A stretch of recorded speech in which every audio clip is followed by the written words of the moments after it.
Israel के प्रधानमंत्री Benjamin Netanyahu की सरकार गाजा, लेबनान और अब सीरिया में सैन्य अभियान के बीच राजनीतिक संकट में घिर गई है। नेतन्याहू की नेतृत्व वाली सरकार पर खतरा मंडरा रहा है और ये खतरा तब और बढ़ गया जब उनकी प्रमुख गठबंधन सहयोगी पार्टी शास ने बुधवार को सरकार से समर्थन वापस लेने का ऐलान कर दिया। शास पार्टी ने कहा है कि वह सैन्य सेवा में अति रूढ़िवादी यहूदियों को दी जाने वाली छूट के मुद्दे पर सरकार से अलग हो रही है। इस विवादास्पद कानून को लेकर के नेतन्याहू के गठबंधन में आपको बता दें कि पहले से ही दरारें थीं।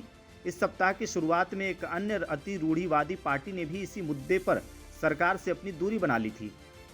आपको बता दें कि शास पार्टी के पास इजरायल की संसद में 11 सीटें थीं। इसके अलग होने के बाद नेतन्याहू के पास अब केवल 50 सीटें ही रह गई हैं, जबकि बहुमत के लिए कम से कम 61 सीटें जरूरी होती हैं। हालांकि शास पार्टी ने यह भी कहा है कि वह पूरी तरह से सरकार के खिलाफ नहीं जाएगी। पार्टी ने संकेत दिए हैं कि कुछ अहम कानूनों पर वह सरकार के पक्ष में मतदान कर सकती है। ऐसे में सवाल यह भी उठता है कि इजरायल और गजा के बीच हो रहे युद्ध पर इसका क्या कुछ असर पड़ेगा। एपी रिपोर्ट के अनुसार नेतन्याहू की सरकार के अल्पमत में आने के बावजूद गजा युद्ध में तत्काल कोई बड़ा बदलाव नहीं होगा।